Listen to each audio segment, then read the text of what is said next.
Hello friends, আবারও প্রকাশিত হলো দিল্লি এয়ারপোর্টের গ্রাউন্ড স্টাফ পদের কর্মী নিয়োগ। তো সেখানে কি বলা হয়েছে স্টেপ বাই স্টেপ দেখবো। তো আপনাদের বোঝার স্বার্থে সেটিকে ইংরেজি থেকে বাংলা করা হয়েছে যাতে আপনাদের বুঝতে কোনো অসুবিধা না হয়। এবং নিয়মিত চাকরির আপডেট পেতে হলে অবশ্যই আমাদের চ্যানেলটিকে সাবস্ক্রাইব করবেন এবং আপনাদের বন্ধুদের শেয়ার করবেন, লাইক কমেন্ট অবশ্যই করবেন। তো এবার আমরা দেখবো স্টেপ বাই স্টেপ সেখানে কি বলা হয়েছে। তো চলেন দেখা যাক স্টেপ বাই স্টেপ। তো প্রথমে দেখেন দিল্লি এয়ারপোর্টে গ্রাউন্ড স্টাফ নিয়োগ।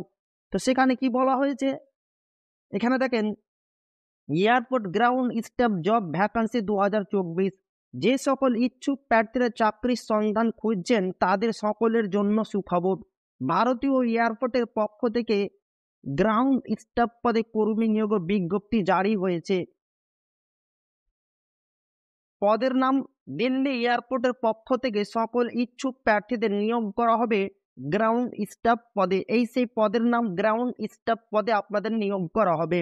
শূন্য পদের সংখ্যা অফিসিয়াল বিজ্ঞপ্তি অনুসারে গ্রাউন্ড স্টাফ পদে সব মিলিয়ে 1074টি শূন্য পদ রয়েছে।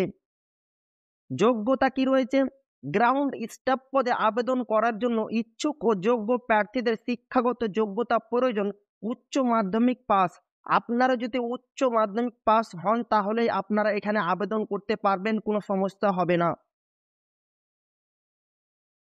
বয়স সীমা কি বলা হয়েছে, গ্রাউন্ড স্টাফ পদে আবেদন করার জন্য যোগ্য প্রার্থীদের বয়স সীমা সর্বনিম্ন 18 থেকে সর্বোচ্চ 30 বছরের মধ্যে হতে হবে। আপনাদের বয়স 18 থেকে 30 বছরের মধ্যে হতে হবে, তাহলে আপনারা এখানে আবেদন করতে পারবেন।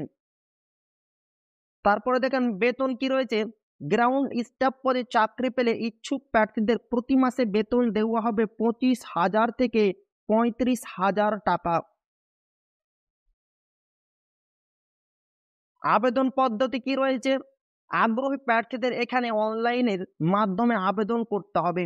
এর জন্য প্রথমে IGI aviation service PVT Ltd এর www.igiaviationdelhi.com ওয়েবসাইটে গিয়ে প্রার্থীদের মোবাইল নাম্বার অথবা ইমেল আইডি দিয়ে রেজিস্ট্রেশন করে লগ ইন করে নেবেন। লগ ইন করার পর আবেদন লিঙ্কে ক্লিক করে প্রার্থীর নাম, ঠিকানা সহ প্রয়োজনীয় তথ্য দিয়ে ফর্মটি ফিল আপ করবেন। তারপর প্রার্থীদের 2 কপি পাসপোর্ট সাইজের ফটো, সিগনেচার সহ প্রয়োজনীয় নথিপত্রগুলো স্ক্যান করে আপলোড করে সাবমিট বাটনে ক্লিক করে আবেদনপত্রটি সাবমিট করতে হবে। তো নির্বাচনের প্রক্রিয়া কি রয়েছে, এখানে ইচ্ছুক প্রার্থীদের লিখিত পরীক্ষা, মেডিকেল টেস্ট ও ইন্টারভিউর মাধ্যমে গ্রাউন্ড স্টাফ পদে নিয়োগ করা হবে। সবচাইতে যেটা গুরুত্বপূর্ণ এটা হচ্ছে এইটা, আপনাদের নির্বাচন করা হবে লিখিত পরীক্ষা এবং মেডিকেল টেস্ট এবং ইন্টারভিউর মাধ্যমে, 3 প্রসেসের মাধ্যমে আপনাদের এখানে নিয়োগ করা হবে। তারপরে দেখেন আবেদন ফি কি রয়েছে, প্রার্থীদের 350 টাকা আবেদন মূল্য বাবদ দিতে হবে। তারপরে দেখেন আবেদনের শেষ তারিখ কি রয়েছে, সকল আগ্রহী চাকরি প্রার্থীরা IGI aviation service PVT Ltd এর গ্রাউন্ড স্টাফ পদে আবেদন জানাতে পারবেন আগামী 22 মে 2024 তারিখ অবধি। 22 মে 2024 তারিখ লাস্ট ডেট রয়েছে। আপনারা ডেট শেষ হওয়ার আগে এখানে আবেদন করবেন। এবার আমরা দেখব সেই অফিসিয়াল পিডিএফ সেখানে কি বলা হয়েছে। তো চলেন দেখা যাক সেই অফিসিয়াল পিডিএফ। তো ফ্রেন্ডস এখানে দেখেন IGI aviation service PVT Ltd, তো সেখানে কি বলা হয়েছে স্টেপ বাই স্টেপ দেখব। তো প্রথমে দেখেন important dates, start date of online application submission, দেখেন 6 মার্চ 2024 শুরু হয়েছে এবং last date of online application submission 22 May last date রয়েছে। তারপরে দেখেন রাইটেন এক্সামিনেশন ডেট, এখানে বলা হয়েছে পরে বলে দেওয়া হবে কখন আপনাদের লিখিত পরীক্ষা হবে, এবং তারপরে বলা হয়েছে রেজাল্ট, এবং পরীক্ষার 15 দিন পর আপনাদের রেজাল্ট দেওয়া হবে।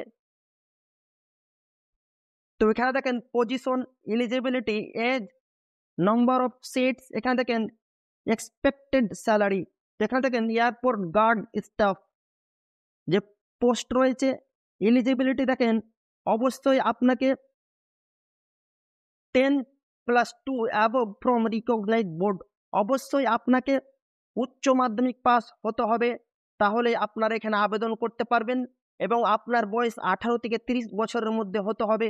এবং সিট রয়েছে 1074টি এবং এক্সপেক্টেড স্যালারি যেটা রয়েছে 25,000 থেকে 35,000 টাকা আপনাকে দেওয়া হবে।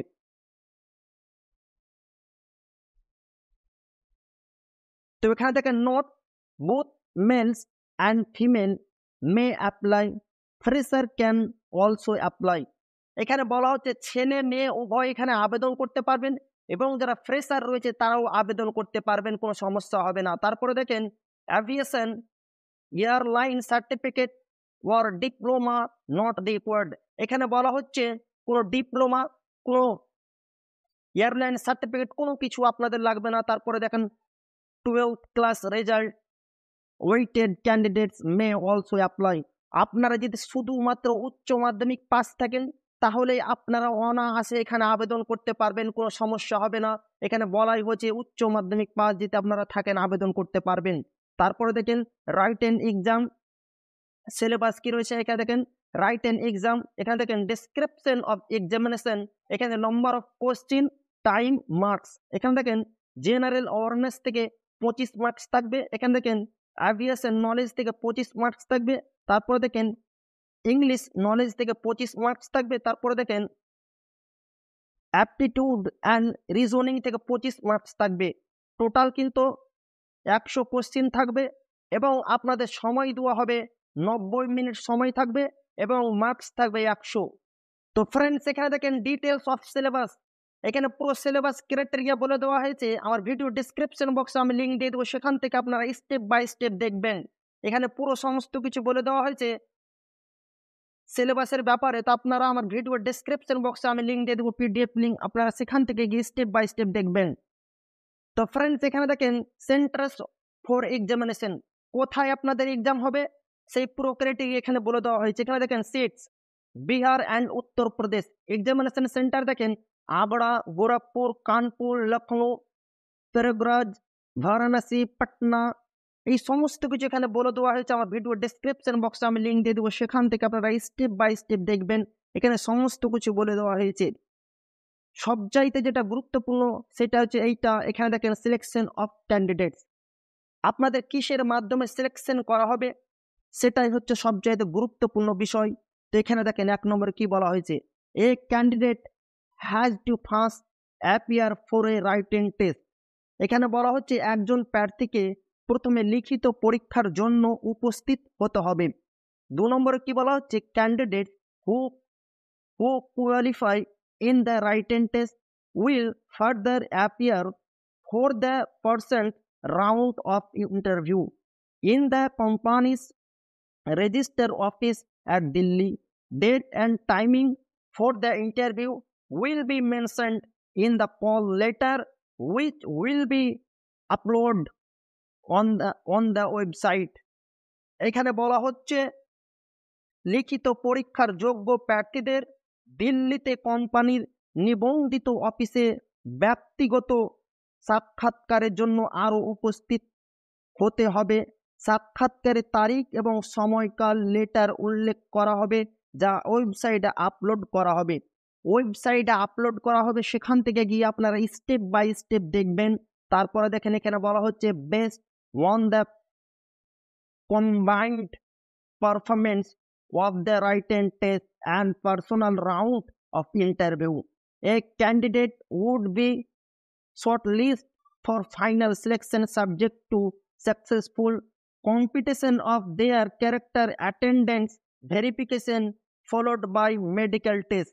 এখানে বলা হচ্ছে লিখিত পরীক্ষার এবং সাক্ষাৎকারের ব্যক্তিগত রাউন্ডে সম্মিলিত পারফরমেন্সের উপর ভিত্তি করে একজন প্রার্থীকে চূড়ান্ত নির্বাচনের জন্য সংক্ষিপ্ত তালিকাভুক্ত করা হবে, সাপেক্ষে তাদের চরিত্রের পরিবর্তী যাচাইকরণ সফলভাবে সম্পূর্ণ করার পর মেডিকেল পরীক্ষা করা হবে। এটাই এখানে বলা হচ্ছে। তো এখানে দেখেন হাউ টু অ্যাপ্লাই, কিভাবে অ্যাপ্লাই করবেন। এখানে দেখেন before submitting the online application the candidate must preview the application to ensure that they have provided the correct information, particularly the email and phone number, and uploaded the correct photograph. এখানে বলা হচ্ছে যখন আপনারা এখানে অনলাইনে আবেদন করবেন তখন অবশ্যই আপনাদের সঠিক ইনফরমেশন দিতে হবে এবং অরিজিনাল ফটোগ্রাফ আপলোড করতে হবে এবং ইমেল অথবা ফোন নাম্বার আপনাদের দিয়ে সমস্ত কিছু প্রক্রিয়া করতে হবে। কিন্তু হ্যাঁ, আপনাদের ইনফরমেশন সঠিক ইনফরমেশন দিতে হবে। তো এখানে দেখেন এক্সামিনেশন ফি অফ রেস 350 টাকা ইজ অ্যাপ্লিকেবল। এখানে এসসি এসটি এই সমস্ত কিছু ব্যাপারে বলা নেই, এখানে শুধু বলা হচ্ছে 350 টাকা ফি দিয়ে আপনাদের এখানে আবেদন করতে হবে। তো ভালো লাগলে অবশ্যই চ্যানেলটিকে সাবস্ক্রাইব করবেন আর লাইক কমেন্ট করবেন আর আপনাদের বন্ধুদের শেয়ার করবেন। আমার ভিডিওর ডেসক্রিপশন বক্সে আমি লিঙ্ক দিয়ে দেবো, সেখান থেকে আপনারা আরও দেখবেন, পিডিএফ লিঙ্ক আমি দিয়ে দেবো। তো আবারও দেখা হবে একটা নতুন ভিডিওতে।